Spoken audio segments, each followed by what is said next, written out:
அஸ்ஸலாமு அலைக்கும். என்னடா எடுத்தோடனே கிளாக்கை காமிக்கிறாங்கன்னா, இன்றைக்கி காலையில் 9 மணிக்கே நான் எல்லா வேலையுமே முடிச்சுட்டேன். எங்கள் வீட்டுக்கார் தஞ்சாவூர்லேருந்து இன்றைக்கி தான் நம்ம வீட்டுக்கு வந்திருந்தாங்க. வந்தப்போ அவங்க காலையில் 5 மணிக்கு ஃபோன் பண்ணி நான் வரேன், கீழே கேட் திறந்து வை சொல்லியிருந்தாங்க. சரி, நானும் என்ன பண்ணேன், காலைல 5 மணிக்கே எழுந்திரிச்சிட்டு கேட்லாம் திறந்து வச்சுட்டு அதோட ஃபஜர் தொழுதுட்டு கொஞ்ச நேரம் குரானும் ஓதிட்டு அப்புறம் என் வீட்டுக்காரர் 5:30 மணிக்கு வந்தாங்க. வந்ததுக்கப்புறம் கொஞ்ச நேரம் அவங்கக்கிட்ட உட்காந்து பேசிவிட்டு அதுக்கப்புறம் என்னெல்லாம் கொண்டு வந்தாங்கன்னு சொல்லி பார்த்துட்டு அதோட ஒரு 7 மணி போல் அவங்களும் ஒரு 6:45க்கு வேலைக்கு கிளம்பிட்டாங்க. காஃபிலாம் போட்டு குடிச்சிட்டு வேலைக்கு கிளம்பிட்டாங்க. நாங்களும் வந்துட்டு நான் வந்து வேலை ஸ்டார்ட் பண்ணிட்டேன். கரெக்டாக 7 மணிக்கு கிச்சனில் வேலையை ஸ்டார்ட் பண்ணேன். சோறு ஆக்குனேன். அதுக்கப்புறமேட்டு கிச்சன் ஃபுல்லாகவே க்ளீன் பண்ணிவிட்டு அதுக்கப்புறம் தான் எப்போதும் வேலையை ஸ்டார்ட் பண்ணுவேன். அப்போது வந்து ஃபஸ்ட்டு எடுத்தோடனே சோறுக்கு உலைய வச்சு சோறாக்கி முடிச்சுட்டு அதுக்கப்புறமேட்டு முள்ளங்கி சௌச்சௌ போட்டு சாம்பார் வச்சேன். அதுக்கப்புறமேட்டு பீட்ரூட் பொரியல்லாம் பண்ணேன். அதோட வந்து கொஞ்சம் பாத்திரம்லாம் இருந்துச்சு, எல்லாமே க்ளீன் பண்ணி ஃபுல்லாக தொடச்சி வச்சுட்டேன்.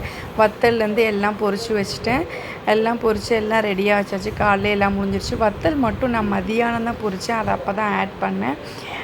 அதையும் சேர்த்தே போட்டுருவோமேன்னு சொல்லிட்டு சூப்பராக இருந்துச்சு. எங்கள் மாமனார் வாங்கி கொடுத்த வத்தல் செம்ம டேஸ்ட்டாகவும் இருந்துச்சு. அதுக்கப்புறம் அதுவும் இல்லாமல் மழை சீசன்னால் வத்தல் கிடைக்கவே இல்லை. ரொம்ப அலைஞ்சு தான் கிடச்சிச்சு. வாங்கி கொடுத்தாங்க. 4-5 கடைலாம் ஏறி இறங்கி தான் வாங்கி கொடுத்தாங்க.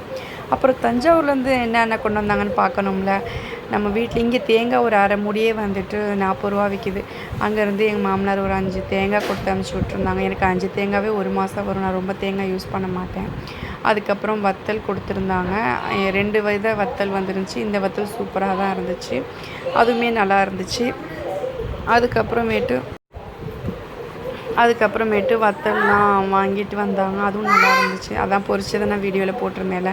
அதுக்கப்புறம் ட்ரை ஃப்ரூட்ஸ், அது பேர் என்ன, காஞ்ச திராட்சை, ட்ரை ஃப்ரூட்ஸில் காஞ்ச திராட்சை கொடுத்துருந்தாங்க. அது உடம்புக்கு ரொம்ப ஹெல்த் இல்லை.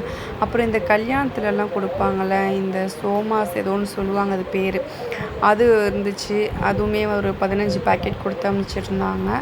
அதுக்கப்புறமேட்டு ஸ்நாக்ஸ் கொடுத்துருந்தாங்க. அந்த முந்திரி பருப்பு மாடலில் பிஸ்கெட் இருக்கும்ல அது, அப்புறமேட்டு முறுக்கு, அப்புறம் காராச்சௌ இதெல்லாம் கொடுத்துருந்தாங்க. இதெல்லாம் தான் தஞ்சாவூர்லேருந்து நமக்கு வந்தது.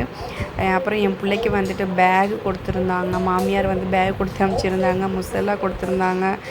எல்லாமே கொடுத்துருந்தாங்க. அல்ஹம்துலில்லாஹ் எல்லாமே வாங்கி பிள்ளைங்களுக்கும் பயங்கர சந்தோஷம். எல்லாம் என்ஜாய் பண்ணாங்க பிள்ளைங்கெல்லாம். அப்புறமேட்டு என் மாமியார் சொல்லியிருந்தாங்க, தேங்காய் வந்து எப்போதும் நம்ம ஸ்ட்ரைட்டாக தான் நிப்பாட்டணும், படுக்க வச்சுருந்தா கெட்டு போயிடணும், அதனால் இந்த மாதிரி தான் நிப்பாட்டினேன். இந்த பேகு தான் கொடுத்துருந்தாங்க. இதை பார்த்தோன்னே என் பிள்ளைக்கு ரொம்ப சந்தோஷம். அதுவும் இல்லாமல் இந்த பேக் வந்து ஓப்பன் பண்ணும்போது எனக்கு ரொம்ப சின்ன வயசில் இருக்க ஞாபகம் வந்துச்சு. அந்த பேக்கில் உள்ள ஸ்மெல்லு சூப்பராக இருந்துச்சு. நம்ம படிக்கும்போது அந்த பேக்லலாம் ஒரு ஸ்மெல்லு, ஸ்லைட்லாம் வாங்கும்போது ஒரு புதுசாக ஒரு ஸ்மெல் அடிக்கும்ல, அவ்வளோ சூப்பராக இருந்துச்சு அந்த ஸ்மெல்லு. நல்லா அந்த ஸ்மெல்லை மோந்து பார்த்துட்டே இருந்தேன். அவ்வளோ நல்லா இருந்துச்சு. அதோடு அந்த பேக்கை போட்டுட்டு தான் அவன் சுற்றிக்கிட்டே இருந்தான். நான் ஸ்கூலுக்கு போகிறேன்னு சொல்லி கதவை மூடிட்டு போக ரெடியாக இருந்துகிட்டு இருந்தான்.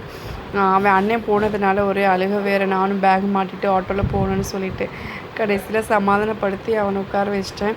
இன்ஷா அல்லாஹ் வீடியோ பிடிச்சிருந்தா நீங்களும் லைக் பண்ணுங்கள், ஷேர் பண்ணுங்கள், சப்ஸ்கிரைப் பண்ணுங்கள், சப்போர்ட் பண்ணுங்கள். பாய். அஸ்ஸலாமு அலைக்கும்.